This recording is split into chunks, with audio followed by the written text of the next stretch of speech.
player feedback was a digital guillotine hanging over Leo's career. Visually stunning, technically flawless, as fun as a tax audit. Leo, the enfant terrible of the gaming world, had created Aethelgard's Fall, a hyper-realistic fantasy epic with a million lines of code and zero sparks of joy. His publisher had given him an ultimatum: find the fun in 48 hours, or find a new job. He scowled at the screen, the harsh glow illuminating his tired face. A soft, rhythmic click-clack of shoes on linoleum approached his glass-walled office. It was Silas, the night watchman, a man who seemed more a part of the building's foundation than a person. He moved with a quiet purpose, his flashlight beam a slow, sweeping metronome in the dark. Burning the midnight oil again, Mr. King? Silas' voice was a low rumble. Just trying to figure out what people want, Leo muttered, not bothering to look up.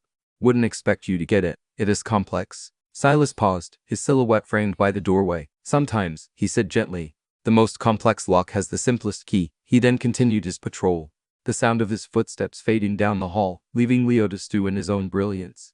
By the second night, Leo was a wreck. He was clicking through a level, a brutal gauntlet of traps and monsters he'd designed to be challenging. It wasn't challenging, it was a chore. Defeated, he leaned back, his chair groaning in the silence. He noticed Silas sitting at the security desk in the main lobby, his back to him. The old guard wasn't watching the monitors. He was carving something. Curiosity overriding his ego, Leo walked out. On the desk, Silas was putting the finishing touches on a small, intricate wooden bird, with a flick of his thumb on a tiny lever at its base. The bird's wings flapped in a perfect, lifelike rhythm. It was simple. It was magical. Leo found himself smiling for the first time in weeks. That's incredible, Leo said. Silas looked up, his eyes twinkling. Just a bit of whittling. Used to be in the toy business a long time ago. Before batteries and screens took over, he picked up a small, smooth, uncarved block of wood. You see, the secret isn't in making something complicated. It is in finding the one simple thing that makes a person's eyes light up. The aha moment, the spark. He pushed the block of wood across the desk to Leo. Your game is a beautiful box with 100 locks, but you forgot to put a surprise inside. You're so busy challenging the player, you forgot to delight them. Delight, the word hit Leo like a lightning strike. He looked at his game, at its punishing logic and cold perfection. Then he looked at the little wooden bird, flapping its wings with impossible grace. He finally understood. His game had rules, but it had no sense of play. He ran back to his office. He didn't rework the graphics or the code.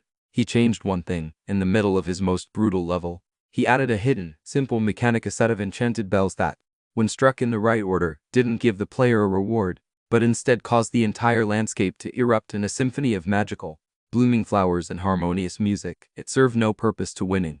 Its only function was pure, unadulterated joy. The next morning, he called the lead tester in, his hands shaking. The tester navigated the level, his face a mask of concentration.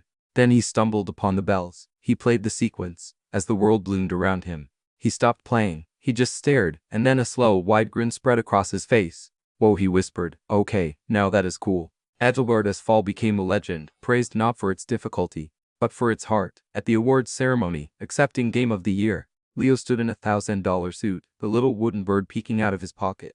Everyone is asking about my design process, he said, his voice echoing in the vast auditorium. The truth is, my greatest ideas came from my lead gameplay consultant.